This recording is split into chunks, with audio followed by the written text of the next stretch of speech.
Good morning to all of you. I'm very happy to meet you here in the CHAM with this debate with our guests. Guy Valencien just introduced you, but if you allow me to do so, I will add some information to this. Isabelle CADET, you come from academia. You are the academic representative here.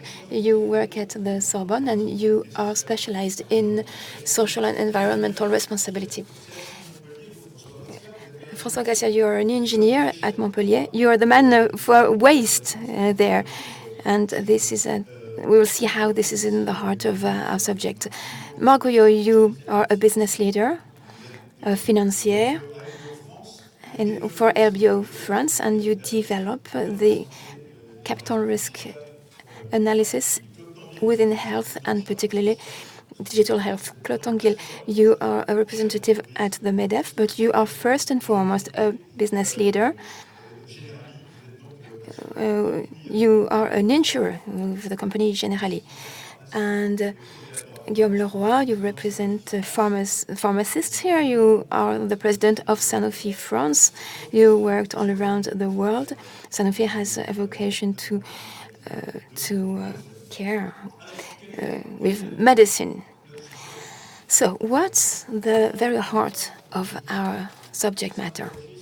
How, today, can you not question the capacity of your companies or entities to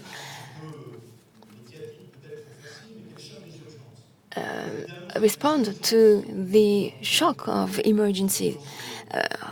We've been talking about emergency wards, emergency services throughout the summer. Work has become unsustainable. Our health system, and in particular, emergency services, are overwhelmed. We are here 100 meters or so from this magnificent glacier, and we know that it's lost a significant amount of ice, so it is retrieving. We are facing an emergency, social and environmental emergency. And this feeling of urgency is very present for the young generations. When you want to contract someone, they say to you, yes, I want this position, but I need some meaning. It has to mean something to me. And they have at heart the environmental issues. So how do you deal with this? Are you dealing with it with some wonderful communication tools, cosmetic measures that would not change much in society? I saw a wonderful ad in newspapers for the LVMH group. They are advertising minus 25% of CO2 emissions. That's all well and fine, but what is the reality behind that? Now, this summer, we had a crisis with hospitals. As I said, François GRACIA, you are Mr. Waste for Montpellier. The University Hospital of Montpellier is the first hospital in the area and the first employer in the region. Yes, 11,000 staff members in a region of 250,000 inhabitants. We are the third employer in the Occitanie region. So the environment for us is not just something that's fashionable. It's a genuine objective, and it is an opportunity. It is a societal issue. The hospital is open, and it's integrated within a community, within a city. And the issue of waste is significant. An entity like our hospital must be able to face this reality and even benefit from it. How do you? Can you give us some examples of what you set up? Well, we mentioned staff members, and particularly emergency staff members. They are facing internal tensions. When you can technically bring more value in daily actions, for instance, when we offer in surgery services to collect precious metals, because many surgery devices contain precious metals. So this is being thrown away and burnt for hygiene reasons. Now, we're sorting this out. When you offer practitioners the possibility to reuse these precious metals, although it represents an extra step in their daily work, they will be more than happy to do it. It will make you spare some resources. These resources will stay within the hospital. Maybe that could fund extra services for children. So this is how it brings value. This generates revenues. It's been doing so for 2 years. So in pediatry, children have small electrical cars. When they go to surgery, they drive their own cars in the corridors. So children are very happy to drive their cars to go to surgery. And it changes everything. In pre-anesthetics, they need less medication. When they arrive like this to surgery, to pre-anesthetics, they have a little teddy bear or something, a little toy. So this is a very concrete example. I was yesterday with Nicolas Vanier, who is an adventurer. He works for Carglass, the company, and he helps them to bring some value with their waste. And to begin with, staff members at Carglass thought, why is he coming to tell us how to work and how to sort out waste? It's going to mean some extra work for us. So it took some effort and to convince people, but in the end, there is a gain to be made. Méfiant. So the welcome is a bit cold and distrustful. But when you go straight to the objective and you get the staff involved and they buy into the project, they become actors rather than spectators of the approach. And when they are actors, when they are involved in the whole process, disinfection, decontamination, they come out of the hospital, it becomes non-dangerous. So let's continue to talk about the way you convince them. So a lot of communication, explaining the legal framework, because each approach has to have a legal framework. And then there's a contractual framework. We're not specialists, after all, in valuing these metals. So that helps you to set the scene. Yes, you have to explain this legal framework. How long did it take to convince that it was a gain for everybody? 4 months. From the first announcement to the implementation. So the RSE today, so corporate social responsibility today, we're seeing it in hospitals. Hospitals have their responsibility when it comes to precious metals. The first point is acceptability by everybody who works there. They've got to be effective. So it's not really that obvious, in spite of the shock, to get involved in these issues. So how do companies approach this subject? You've been studying it, and teaching it in Paris. It's a great question. I was actually quite surprised to be invited to this this session. You know, how do you see the crossing point between CSR and governance systems?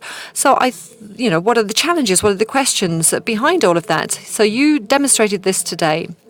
You are applying what we refer to as societal responsibility.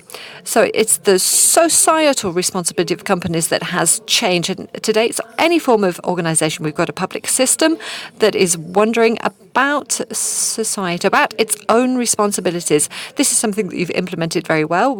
We've proven that the concept, such as it is applied, has added value and for all stakeholders involved. So let's come back to the concept itself. To begin with, I can give you 5 dates. The first is 1950, corporate social responsibility, in other words, the American concept. This was more concerned with business ethics than the Americans. The United States stayed focused on this concept. And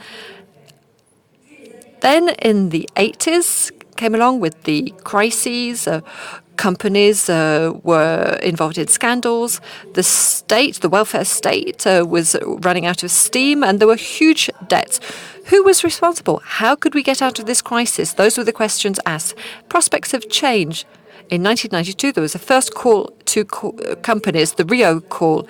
States no longer had the ability, the financial ability to do anything, and called on companies to help with this new direction for corporate social responsibility, which was sustainable development. Sustainable development was an obligation set by states in 1997. So we tried to incite a new lease of life into what was happening on a day-to-day basis. So the idea was to look at basic professions, earning money, and how to get them involved. Yes, on the one hand, you had liberal trends that say it was up to the state to solve environmental and social problems. And then on the other hand, you've got companies who had their share of responsibility but didn't want to be stigmatized more than anybody else. And they said, it's everybody's combat, it's everybody's fight. And we can see this today in the objectives, the goals of sustainable development. We've got the participation of companies alongside the UN with the United Nations Pact. And then we've got this question of governance. Who is controlling the system? Who is holding the reins? Who has the power? Beyond legality, everybody should be participating. We can't do it without the others. And those who have the powers, those who do hold the reins, are they sensitive to the reality of some of the factors that I cited in my introduction? So physical factors concerning the planet, for example. I want to say, have you read the IPP report, for example, the Intergovernmental Panel on Climate Change report? Now, the very content, the 180 pages, should bring company heads to question themselves. That's just one aspect. But let me just say something about the cross-cutting aspect of all of this. Everybody is concerned. Yes, that's right. That's something that we must remember with CSR. It opens up prospects because it's transdisciplinary. It obliges even disciplines that I'm involved in, law and management, but also scientific disciplines, not to work in silos, but to work across different disciplines, to have the same language. Because you're talking about climate change, but we need to talk about demographics, interdependence, globalization, with the butterfly effect, epidemics. We can't, move forward without breaking down the silos. And this concerns hospital systems. So it's a revolution in the way we work. Mosquitoes have become a subject for earning money, but also a problem to be solved. Yes, the mosquito is a terrible killer across the planet. So it is of an important subject, the mosquito. Now, my thoughts on this subject. Well, first of all, the word corporate social responsibility. I don't like the word responsibility because you've got companies that are responsible. We can't talk about responsibility or lack of responsibility. We should talk about social contribution. In a drug world, it's really about what we do. It's part of our DNA. It's not systematic, however, but it's part of our DNA. So a drug company makes 400 molecules to protect and care for patients in France and across the world, get rid of epidemics. That's a first social contribution, and that's the reason for the company to actually exist. So corporate social responsibility is not something that you do to one side with a small department that says, okay, we're going to work on our communication on this issue. So there's something else. It's not automatic, you're saying. This is one of your colleagues says, where we have the impression that labs don't just invent to heal. No, I haven't come to talk about that today. No, but this is what we're hearing. We sometimes forget the main thing. Drug companies get people who work for them get up in the morning to provide other people with healthcare solutions. That's their motivation. That's why they exist. Now, there are debates about innovative products, about established products, about supplies, etc. We heard about this in the first session, but it's important to remember this. The second point is that how do we go about things? Now, how do we go about things? Do we do this in an isolated manner? Do we work with our ecosystem? We are a French company. We're well set up in France, 33 setups. In other words, we've decided to have this agenda for corporate social responsibility through 10,000 other companies working for us, 33 sites. There's a mesh with expertise. So we're going to help other companies to help with technology development, innovation, and all of this to improve healthcare. Then the environment is an essential subject. We have subscribed to the international guidelines, those of the OCDE, those of the United Nations, all of these regulations and incentives, all of these. No, not everything is about regulations and sanctions, of course. Thank you. Thank goodness. So, the third point is the relationship that we have with the community. In other words, a company, when it exists, it has to make sure that the community is happy because it has to make sure that vulnerable, fragile populations are helped. It's our responsibility. I don't believe in companies that will succeed in a world that cannot succeed. This is something that we believe in our company. And the next point, I could go into many details. There are difficult neighborhoods. We've got disability plans. We've got apprentices. I've decided to increase the number of apprentices that we take on. And even if these young people spend 10, 12, 18 months in our company, then they go and work for a startup or for a regulator or for a public organization. So we've created value for the country doing this. And the next element is communication. You said this in your introduction. Communication is essential because a citizen, a consumer, but a citizen above all, because in the drug world, the consumer or the payer, they are slightly different from consumers, are very sensitive to this issue. And so what we do outside is motivating for those inside. So our younger generations, but not just our younger generations, anybody in the company wants to do things.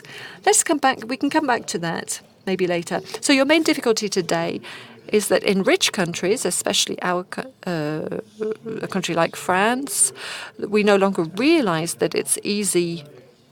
We've got electricity.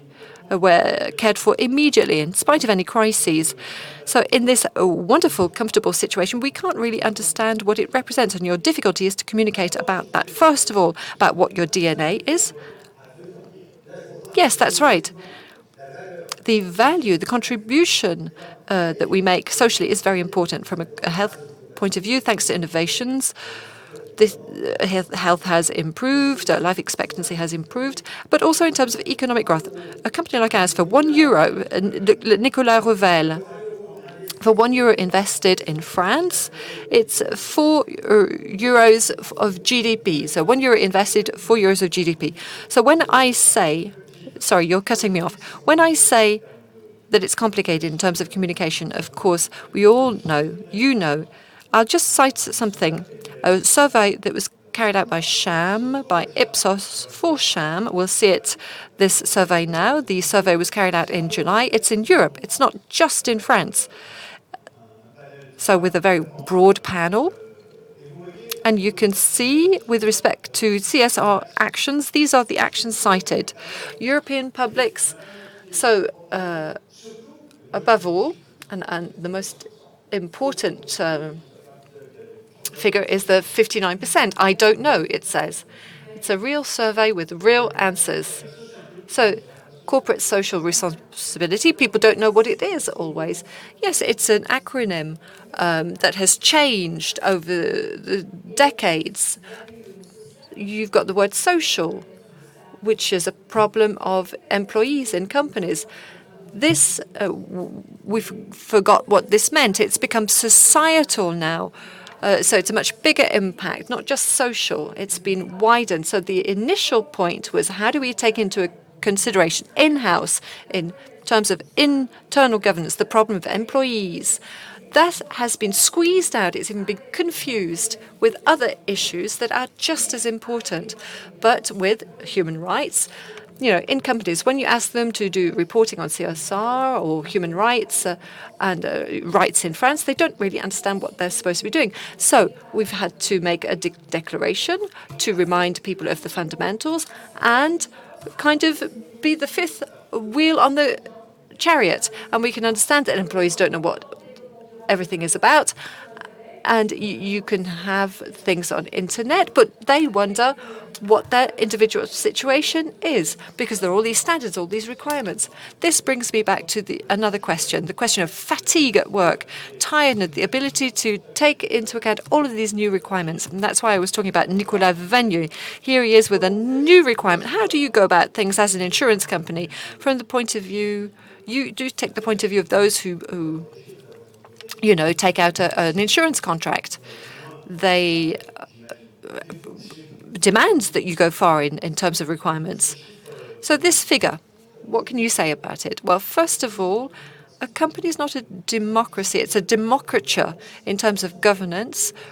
Responsibility exists and it has meaning. Responsibility is very ambiguous in French. In English, we talk about accountability and liability. Liability is responsibility, fiduciary, penal, criminal responsibility if you don't follow the rules. Accountability is I am accountable to society for my behavior and for the image that's going to be generated. So let's be clear about things. The ultimate goal of any company, which is to provide products and services on a competitive market and generate profit, because without profit, as we heard from Cook, which bank went bankrupt yesterday, you know, companies have to make profit. To make profit, you need motivated employees. And of course, we didn't wait for CSR to come along to do this. In 2007, when I merged 10 companies, I made sure that everybody was a shareholder. You go into the company, you have shares. Out of 7,000 employees, there are 10,000 shares given out free of charge every year. And you measure the impact that this has on the mentality of your employees. Well, it's not because they're shareholders, it's because they're shareholders who are aware. So we've trained our employees to understand the economy. You know, we get them to understand. You can't. I don't agree with you here. I don't agree. Can we come back to you later, madam? So it's a company's responsibility to develop the economic awareness of its employees and all of our employees. Then it's important for them to understand the business model of the company for which they work and to see that at all levels, each person has a role to play. So that gives meaning to their work and it makes the company competitive and it provides a good performance. Now, I moved 17 Parisian sites to Saint-Denis. So we no longer had the proximity with the shopping centres. So they now have a caretaking system for employees. There's a crèche, there are sports centres. It's not philanthropy. It's because employees who feel good at work feel committed, feel motivated, and a service company like ours, we don't have patents, we don't have production lines in our company. It's very important for our company. It's important to have the commitment of its employees. You've got individual intelligence, our collective intelligence. You have to understand that. And to give meaning to people, you've got to make them accountable. And it means that you've got to have short hierarchical links. And we are in a situation a bit schizophrenic today. Because, there are all these rules and standards and constraints that come down from control authorities, CPR, governance, compliance, all of this. Whereas people want to have recognition, individual recognition, in a collective system. So the Ipsos CHAM survey, you can see what the results are. Basically, we have to have something that's efficient. In your employees, you can see that, is it something that you see across the whole company? Let's come back to the financial aspects. Yes, of course, it does bring in financial results. Maybe so. Maybe you can demonstrate this. But basically, perhaps you have the key. You have the key. You, shareholders, investors in companies. How do you provide, make sure that there is responsibility, especially when it comes to digital healthcare? What is the role of all of these factors when it comes to emergency? And when, we're talking about financial analysis and the green orientation that it is taking. Now, in the company I work in, I have two responsibilities. I started capital venture activities. This includes a fundamental strategy. So we want to contribute to society, and we'll come back to that. So it's Industry 3.0, and I can illustrate that if you like. The second point is that I am in charge of the question of CSR across all companies where we are. So it's BO France, right? That's your fund. What does it represent? I'm not here to talk about my company. No. It's an independent company. It's 30 years old, 3.5 billion in terms of shares, 5 business lines, MBO, that's a leverage buyout. We've made small LBOs, we've made investments in debt, in real estate, and in digital health. So it's very interesting what you say. For a long time, I've been interested in this. I'm not going to tell you about my life. Who cares about it? It's simply a commitment. And this idea comes from 25 years ago when I was very lucky. I worked with an entrepreneur who's brilliant, Philippe Freyeux-Destesté, the president and founder of the group ECHO. So I worked alongside him on international developments. He taught me what a company is. And we're talking about finance.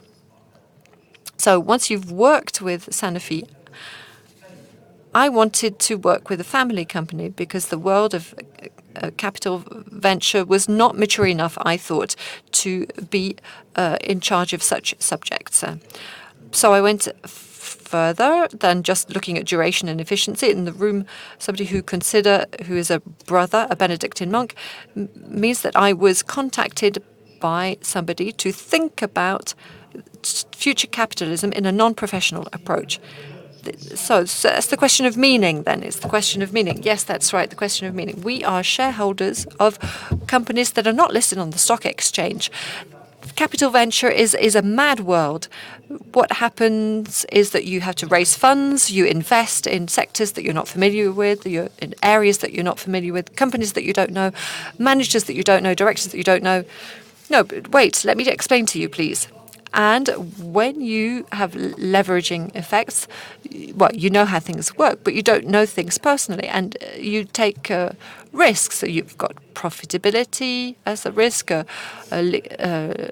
cash risks, your administrators, your major shareholders, and you've got a legal risk. So if you do this, there must be some interest in it. Of course, it's an economic activity like any other, but the big changes of the world are key. And when you invest for 5 years, and the world of finance, we know there are limited times. It was true, it's not longer true. When you set up a company, if you've not run it properly, nobody wants to buy it, of course. Now, what does that mean for us? What is CSR? What about sustainable development? Why is sustainable development what is it? Well, it's a business, and so sustainable development. And let me go back to what Guillaume was saying. There's no company that wins in a world that's losing.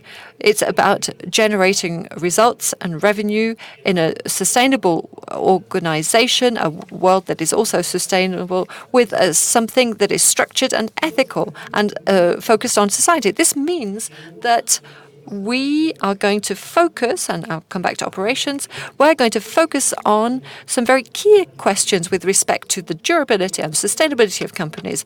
And in a world of knowledge, we have to work on cultural aspects. So we see here this contradiction of the entire problem. Let me remind you of two things. Let me ask you how you solve this question. So all of you have showed how intellectually and concretely you're trying to implement this. But the two facts I would like to mention, first of all, are the CHAM survey, which shows that the public, the employees, still doubt this reality of these measures. And moreover, there's the ICC report. There are all these collapsologists. But the International Panel on the Climate report says that it will take us many years. If we want to avoid the 2.5 degrees or even 3 degrees in increase in temperature, we have 10 years left, just 10 years. And what the public says is this absolute urgency. Are you working urgently? We no longer have the time. When you integrate this information, do you have this feeling of urgency when you look at the reports, the business reports of the companies that you invest in? No, they're SMEs. I just discussed with the executive directors. What question do you ask your CEOs of these SMEs? Well, last week we just invested in a small SME that makes little tablets for dishwashers. Well, we had 6 hours of discussions with the entire management team about what I said. So before you invest, yes, you have those discussions. Yes, absolutely. And on themes where we say, what do we mean by being long-lasting for a company? If you want to endure, we talk above all about saying, what are you doing to make sure that the company will endure in such an uncertain world? And there are two very important things. Never in the history of the world have companies been so fragile to create wealth. You go and look for markets on the other side of the world today with extraterritorial regulations that will kill you. So you see that you're in a state of fragility that's severe. That's the first point. And then to respond to what you've just said, what is going to happen to all of us has never in the history of humanity depended on us so much. So we spend a lot of time with these executives talking about the way they're going to manage their company. Company is not just a contract. It's a contract of relationships between men and women. And so it's an unbelievable alchemy. And what we try to understand is the culture, their organization, internal control, the protection of their assets, everything that will make sure that they have a strong backbone and powerful backbone to go to new areas. Now, about the environment, you've asked me about the environment. This is a key issue for us.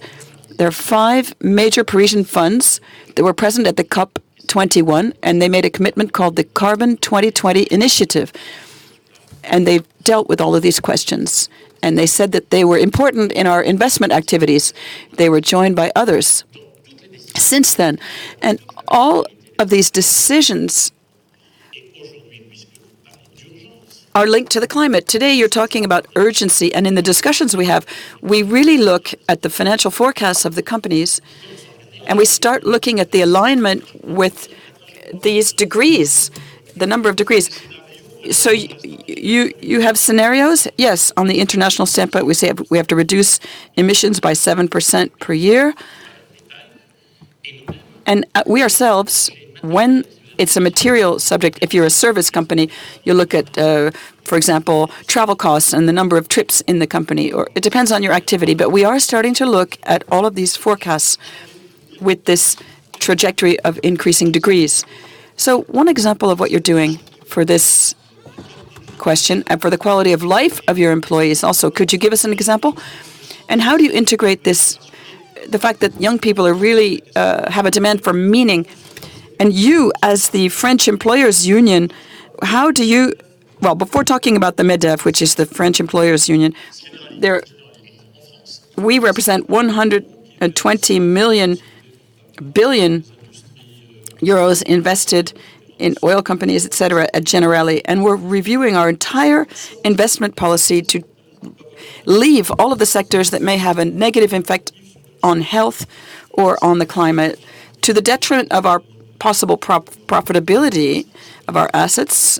And I'm not even sure that that's the case, because I think virtuous companies are just as profitable as others. But we made this conscious choice, and it's an irreversible choice, because the carbon footprint of a service company has nothing to do with the carbon footprint of a mining company, etc. So it's not by reducing our carbon footprint that we will make progress, but we have this leverage effect on others by withdrawing our investments. Now, at the French Employers Union, we need to check whether it's just greenwashing or window dressing, or whether some of these companies are really doing what is necessary. But we try to help small SMEs who aren't necessarily equipped. But we do see that there's a raised awareness of about 60% of CEOs who want to commit. And France is considered as one of the 3 most high-performing countries internationally in this area. So we are trying to support a movement and a new awareness. That's very true what you're saying. But just a word, you wanted to intervene. Yes, to confirm what you were saying. Thank you. The observation is that this economic vision even concerns a hospital which doesn't have a profit objective but tries to spend the least amount possible. We also have to look at our local partners in terms of transport and be very diligent. Yes, in terms of purchasing and contracts, we can be demanding. When you have public contracts in certain niche sectors, such as waste or hazardous transport, hazardous material transport, sometimes you work with large operators, but it's also important to work with local companies and SMEs to help the local economy thrive. For example, in Montpellier, we have 900 million euros in operating budget, our operating costs, and we only receive 903 million in income. So we actually had a 3 million surplus in 2018.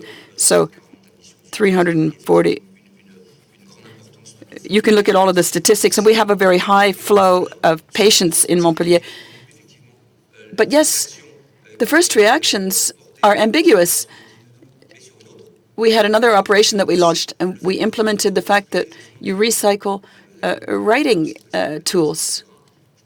I can guarantee that there's still a lot of pens and pencils and markers used in the hospital. So, yes, doctors still use pens and pencils, believe me, and the nurses too.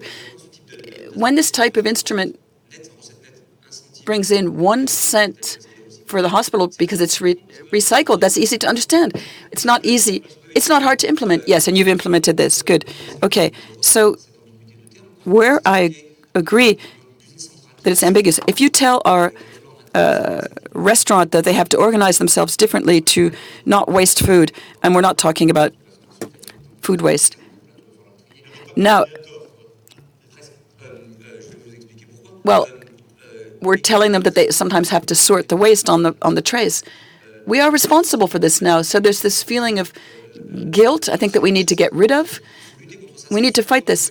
This feeling of guilt is important. And when you can convince people, so the cooks, for example, in the hospital, that since you've planned the meals 3 months ahead of time, okay, so don't send too many meal trays, for example. Don't waste meals. And what do you do with the remaining trays? We now have a partnership with an organization that gives meals to the homeless, and so we can give these meals away, these excess meals. Okay. Now, in terms of responsibility, I agree with you. The responsibility is not to repair the past. Our responsibility is now to take action for the future and commit. A company, historically, what is it? It's an adventure. It's almost like a military adventure. Now it's a financial, legal animal with the precautionary principle. No, we should stop considering it that way. It's an adventure, a company, and it's an extraordinary alchemy between men and women who give the best of themselves to create extraordinary things. It's a miracle, a company. So everyone working, a lot of people working in companies don't necessarily see it this way. But let's look at a company as a foundation for action and not constantly have a negative view of companies. Now, let's look at the business aspect that I was referring to. So sustainable income, sustainable future. The first thing we do is we look at this with the executives, and all of the executive teams, I can tell you that we look at the entire value chain and the question of robustness to see whether they will remain capable of producing if they're solid, because a sustainable development contract, before we start doing this, we need to make sure that tomorrow we won't destroy the company in 2 minutes once we've looked at these risks, and then we look at how we can develop a sustainable contract. And sustainability means, faced with these societal evolutions, how tomorrow will we be aligned with these societal evolutions? And the third topic that's fundamental for companies is the integration in the world. And integration is three things. How do I get my activities to be accepted? How do I cooperate and find my place with other actors, including the state? And finally, how do I contribute if I wish to? Well, another suggestion I have. First, let me give Guillaume the chance to react to that. Well, as I said earlier, the reason for being of the company and what you do outside of the company is a reason for motivation inside for our employees. I'm very proud that we are one of the companies that has the highest level of commitment. We have surveys every year, and we can see with respect to other companies in the sector. So all of our employees are committed to a lot of different actions, and it's very high. Why? Because people really understand the meaning of our company. What do we do for the employees? Let me come back to this. Well, all three of you have just evoked a very important aspect, which is, and maybe I'll contradict this notion of urgency that I just presented. With one example, the devil in the middle of our economy. You see, we're disengaging from the petroleum companies, for example. Wouldn't it be better to demand that from these champions? We might need these champions, such as Total in France. Total is considered as the devil, this oil company, and yet it's a French champion who allow us to have a certain independence in our capacity to still use fossil fuels because our economy still needs it. And yet people criticize Total every day as the real devil. They manufacture wonderful technologies and train engineers. And rather than saying, okay, we're disengaging from them and we're no longer investing in them and I'm virtuous, don't you think we should try to do more awareness raising with these people and try to help them change? Well, aren't we also, isn't that a bit hypocritical? No, you're right. The major actors should show and should set the example. Even you, the pharmaceutical companies, should set an example. Yes, we're very proud of exporting all over the world drugs to save the planet. It's all very well. But we decided to switch from air transport to maritime transport to reduce our carbon emissions. That's a corporate decision motivated for reasons of societal contributions of our company. We've implemented the organization, and it's not simple to switch from the aviation mode in 24 hours to the maritime mode in several weeks, but we've modified our supply chain. Why did you make this decision? Well, it's this feeling for social responsibility that has really inspired us for many years. We didn't start just yesterday. This has been a long-term thing. Now, what do we do for the employees was your question. Well, 25,000 employees, you can imagine that we have a piece of society in our company. So let me tell you about some initiatives. The National Cancer Institute has done a charter for treating patients or caregivers around this pathology. So what do we do for an employee who has someone in their family who will need specific attention? Well, we signed this charter 2 years ago, and we've created about 30 little units on all of our sites with people who can welcome those. If it's the manager who doesn't know how to help his employee who has cancer, who's left the job for a while, who comes back to the job, or maybe someone who needs support because they have someone who has cancer in their family. So this illustrates the ambition we have in this area. So investors, I want you to respond. You said you were leaving, you were divesting or disinvesting in certain sectors. Well, if it's negative for health, and now in the question, for the question of oil industries, we can negotiate with those companies to help them make progress. These aren't blind choices. These are choices by sector, by country. For example, investing in Poland today requires some specific precautions. In Germany, there's a lot of hypocrisy because they import French nuclear energy and Polish coal. So we have to look at a lot of things, and we try to do this in a pragmatic way and not with a certain ideology. Now, for the National Cancer Institute, what was done is excellent, and I would say personally we've supported them, and also in my company as well.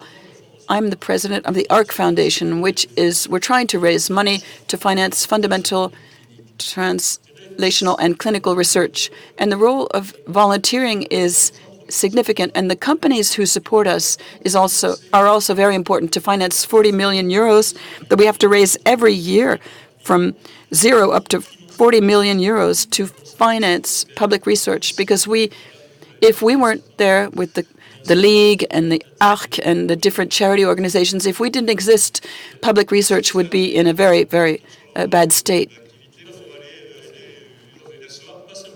Well, I'm not confusing things. The fact that I'm the president of the ARC doesn't necessarily, I don't put pressure on the companies to necessarily contribute to my association, but we create spaces where they can commit to the type of action that they want to choose.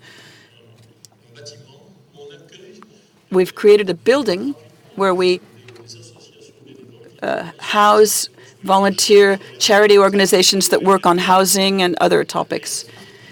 CSR is a permanent cultural transformation, so it's a step-by-step policy. If there's something that can create excellence, it will be coherence or consistency. So you don't want to take any rapid, brutal decisions. We help companies and we accompany their transitions. That's how it works in several sectors. That's very important, what you're saying.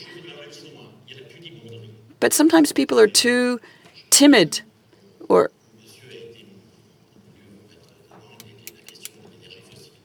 you were talking about this fossil fuel issue. All of a sudden, people cover things with a kind of a timidity or hesitation. Let's look at child labor.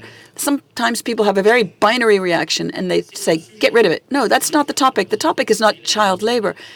The topic is human dignity. So if we want to take a responsible approach, the question can be asked. It doesn't mean that we have the answer immediately. So what is CSR? It's deep values and a pragmatic analysis of the situation with a path to progress. You were an academic and you've been teaching this question of CSR. Do you see this turning point, this cultural evolution? Well, yes, here around this table, we are biased. All of us are involved with specific areas. We are activists somehow. It seems to be that we've been beaten by the RSE fly. But fortunately, you are here as a journalist to call us back to order. Responsibility does not translate in the same way in all languages, to begin with. In French, we have one single word but it covers 4 words in English: liability, accountability, which is which involves less personal commitment. We have various layers, and we also have a number of standards, and it's high time to clean this up. When we are responsible, it just hasn't got a legal meaning. In legal terms, it's difficult to think about people who were not born yet. When we talk about the future of the planet, it's difficult to handle this within tribunals. But we are still responsible of our actions. And Alain Subio and Elise Martin said, let's take our RSE seriously. Social responsibility is something we should take seriously. Now, it's become an empty concept. After the Ramsar Plaza, it took 4 years for us in France to learn lessons from that and transfer this into our law. And now our companies need to prepare a vigilance plan.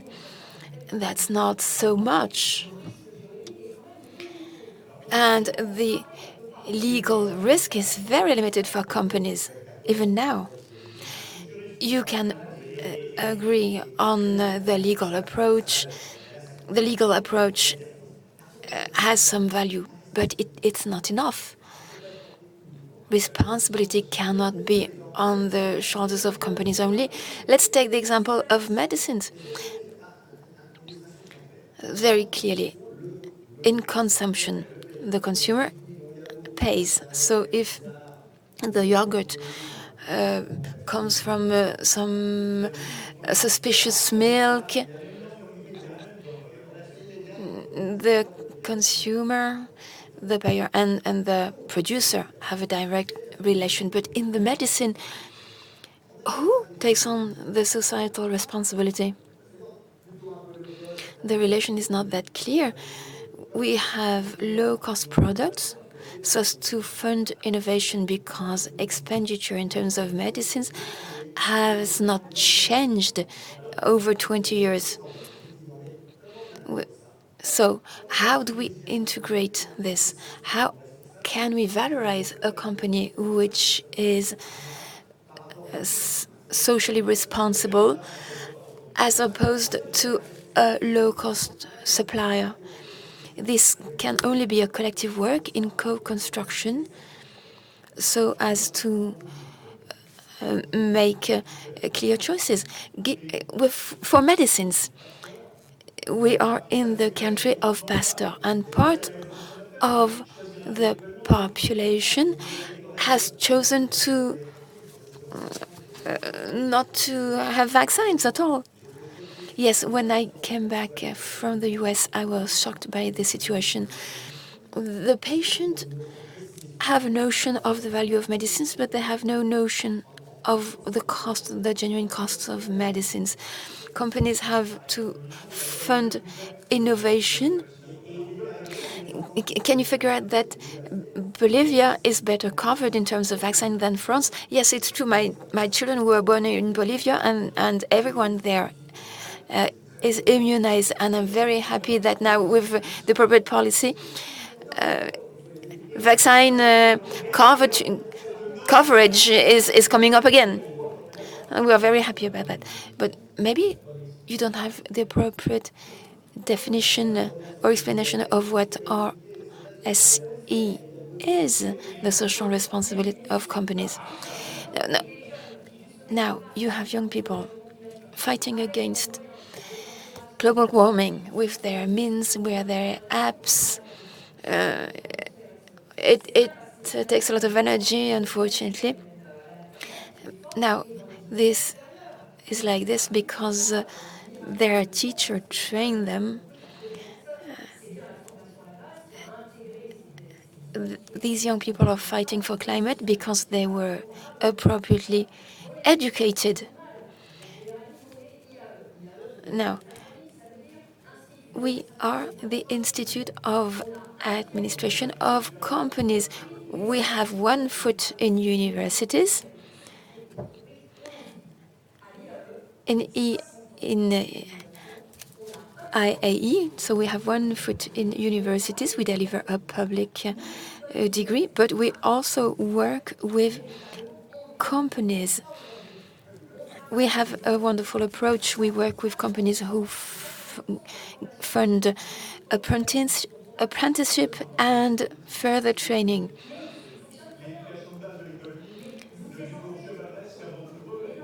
That's very basic.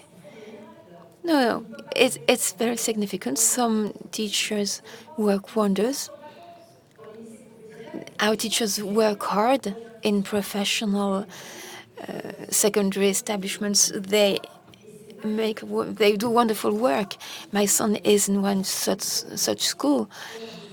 It's great. We need everyone, and education is very basic. Medicine is essential, but education is the second most important thing. Without us, you cannot train your managers of tomorrow. François GRACIA. François GRACIA has the floor. I have nothing against education.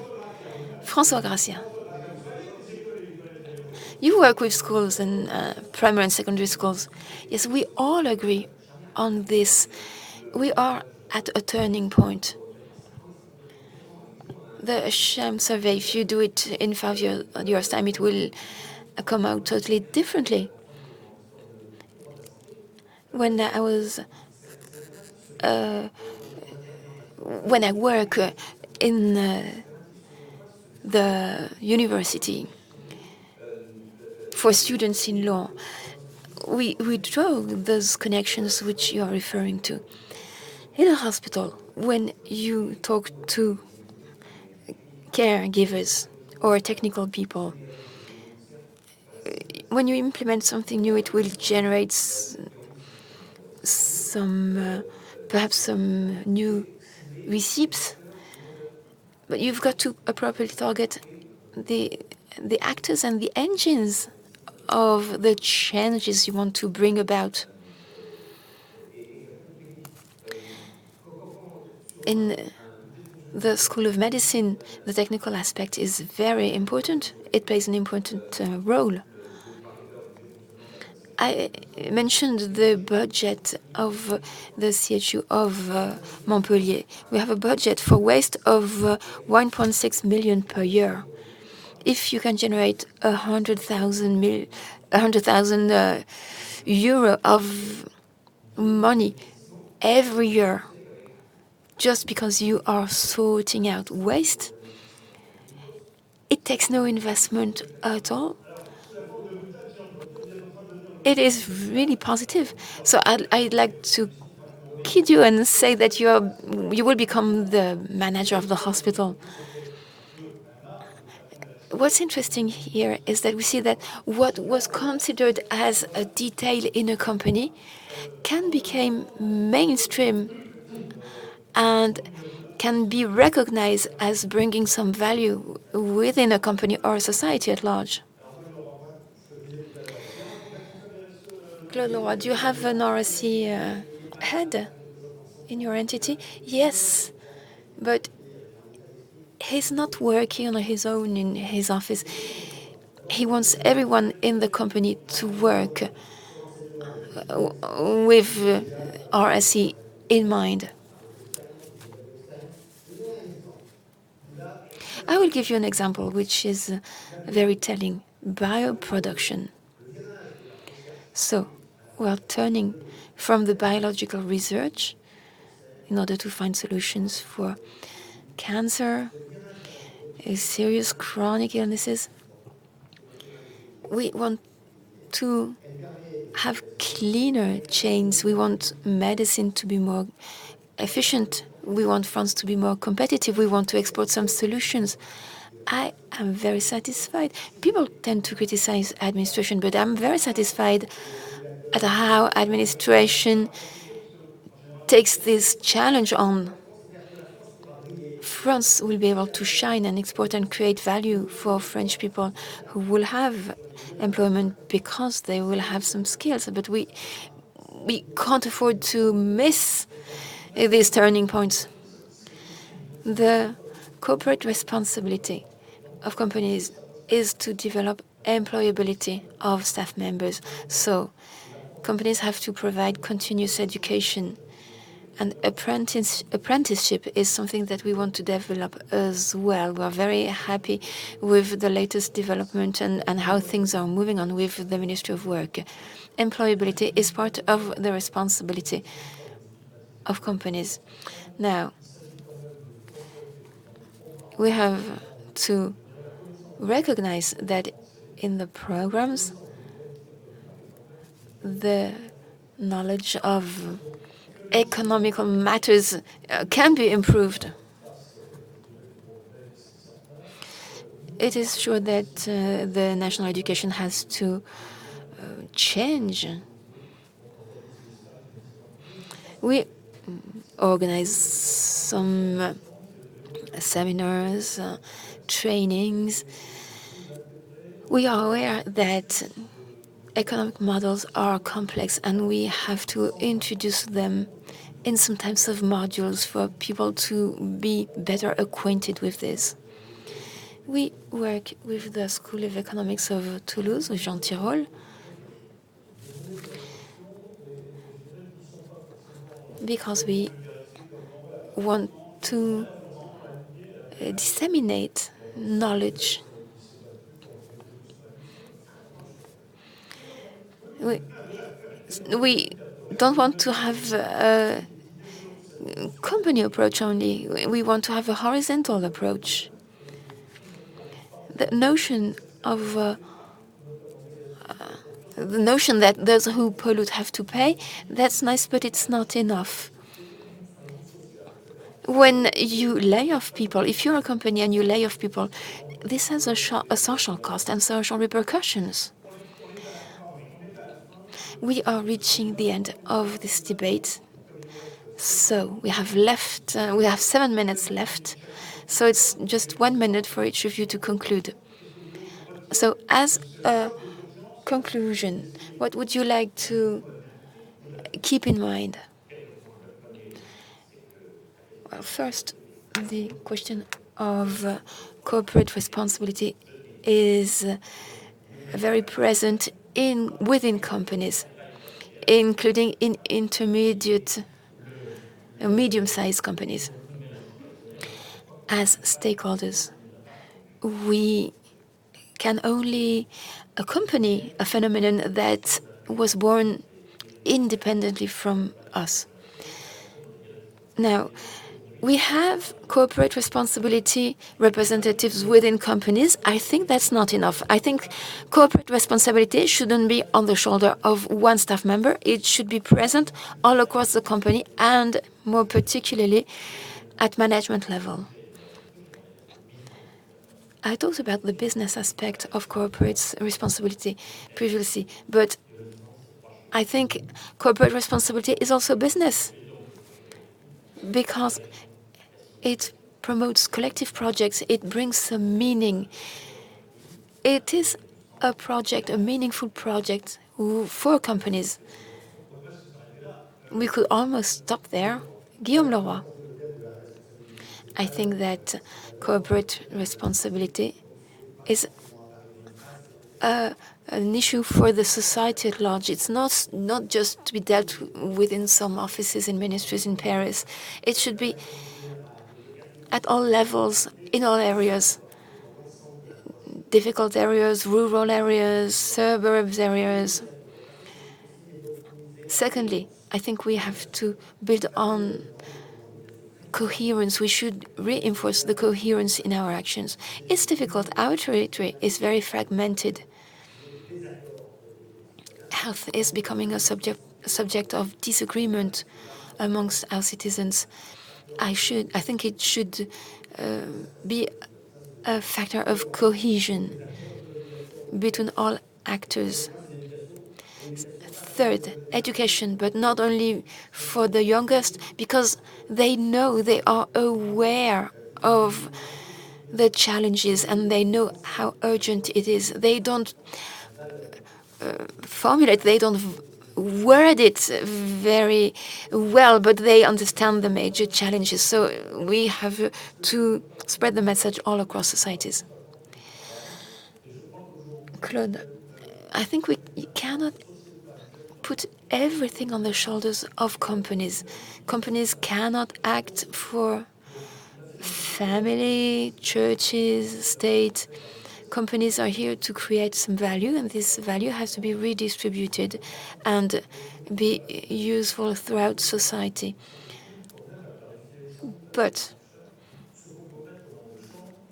we should define some limits because we cannot expect everything from companies. Let's not overwhelm them. Companies are very important. They create wealth, but they have no regalian power.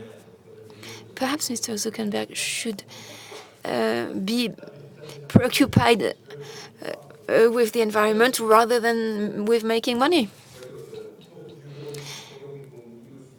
Ms. GRACIA, conclusion. Well, it's not just about decision makers. In Montpellier, we are very lucky. We have a management team that supports us towards corporate responsibility. So we had 20 waste management chains 20 years ago. Now we have 43. Now, we still have to convince everyone in the field. Isabelle, CADET. Well, it's difficult to conclude. These were really rich exchanges. You really targeted the central issue within companies. Corporate responsibility is a bit abstract, and no one really knows what it means. Decision makers have to handle this, and they don't know how to do it. Maybe there's something missing in the system. I would like to answer a number of questions, including this question: is it fashion or is it a priority? Well, it's a fashion that will never come out of fashion. Now, is it a priority? Depending on our institutions, it's not that easy to answer that question. We've got to distribute roles. You talk about employability, function, but let's not forget humans. Corporate responsibility is on the shoulder of humans. Doctors are humans. Yes, the yellow vests recall us that dimension every single day. Now, in this company, this internet company where you only manage fluxes, chains, let's not forget that it's all at the service of humans. You cannot do without AI. Good, but you need a human being in front of you. This is what financiers say to us. Yes, the human dimension is very important. You've got to shake hands with people. You've got to have an office and meet with people. And we must work at the service of our humanity.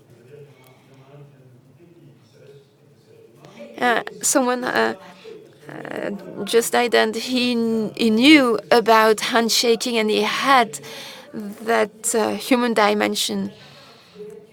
Yes, well, each and every one of us have our qualities. Let's build on them. Well, let's hope we'll have a future hospital manager and a future Nobel Prize for economy. Thank you, Mrs. Cadet. Thank you all. It's over. It's over. Let's stop now. Sorry.